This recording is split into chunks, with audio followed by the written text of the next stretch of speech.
Assalamualaikum warahmatullahi wabarakatuh. Perkenalkan, nama saya Siti Zainab Faturrahman. Saya Hilmi Ihsan.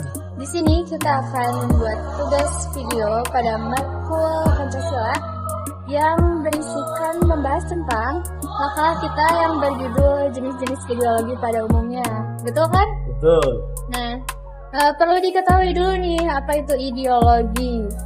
Ideologi itu dari kata dasar apa sih? Kalau ideologi itu berasal dari kata logos. Idea dan logos artinya ya. Jadi di situ temanya ya ide-ide, gagasan yang mencakup kehidupan di alam semesta, kehidupan makhluk-makhluk yang ada seperti di bumi. Jadi berupa ide-ide, pikiran, gagasan pokok atau semacamnya ya. Nah, kalau logos sendiri punya arti ilmu. Nah, kita sering jumpain di metodologi, terus sosiologi, ujungnya pasti logos kan, ilmu. Jadi ideologi ini termasuk ilmu pemikiran gitu. Berikut penjelasannya. Pengertian Pancasila. Dalam Kamus Besar Bahasa Indonesia, ideologi didefinisikan sebagai kumpulan konsep bersistem yang dijadikan asas pendapat yang memberikan arah dan tujuan untuk keberlangsungan hidup. Ideologi juga diartikan sebagai cara berpikir seseorang atau suatu golongan. Ideologi dapat diartikan paham, teori, dan tujuan yang merupakan satu program sosial politik. Fungsi ideologi, fungsi kognitif dan orientasi dasar.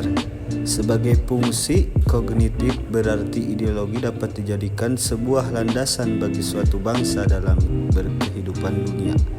Sedangkan fungsi orientasi dasar berarti ideologi merupakan hal yang dapat dijadikan sumber wawasan dan makna bagi rakyat, serta dapat menjadi pembimbing bagi rakyatnya dalam mencapai tujuan.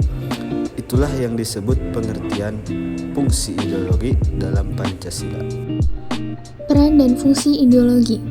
Peran ideologi dalam hubungan internasional dapat dianalisis dalam dua bagian, yaitu peran ideologi umum sebagai unsur perilaku negara dan peran ideologi tertentu dalam kebijakan luar negeri. Fungsi ideologi, fungsi kognitif dan orientasi dasar. Sebagai fungsi kognitif berarti ideologi dapat dijadikan sebuah landasan bagi suatu bangsa dalam berkehidupan dunia. Sedangkan fungsi orientasi dasar berarti ideologi merupakan hal yang dapat dijadikan sumber wawasan dan makna bagi rakyat, serta dapat menjadi pembimbing bagi rakyatnya dalam mencapai tujuan. Peran ideologi umum. Di zaman sekarang ini, ideologi liberalisme dan komunisme telah menjadi dua ideologi umum utama yang memainkan peran penting dalam mengaruhi perilaku negara dalam hubungan internasional. Selanjutnya yaitu jenis-jenis ideologi. Ideologi adalah suatu sistem kepercayaan yang menjadi dasar teori politik dan ekonomi. Ideologi membentuk prinsip-prinsip nasional dalam menjalankan suatu masyarakat. Berikut jenis-jenisnya, yaitu yang pertama ada liberalisme. Liberalisme adalah keyakinan bahwa masyarakat harus memaksimalkan kebebasan individu. Yang kedua, kapitalisme. Ideologi kapitalisme adalah ideologi yang cukup dikenal di dunia. Kapitalisme adalah prinsip pengorganisasian yang menjadi dasar bagi suatu bangsa negara saat ini. Yang ketiga ada sosialisme. Sosialisme adalah suatu keyakinan bahwa pemerintah sebagai perwakilan dari masyarakat. Itu adalah jenis-jenis ideologi. Jadi pada dasarnya kesimpulan ideologi yaitu pemikiran atau ide-ide secara sistematis agar mudah diterima oleh masyarakat secara rasional. Dan juga ideologi merupakan salah satu pemikiran politik di dalam masyarakat. Ideologi juga dipandang sebagai pemikiran yang mampu mempersatukan manusia, sekelompok manusia dan sekelompok masyarakat.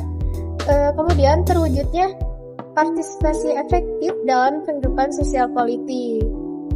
Ya, mungkin Cukup segitu ya. Cukup sekian dari kami. Wassalamualaikum warahmatullahi wabarakatuh.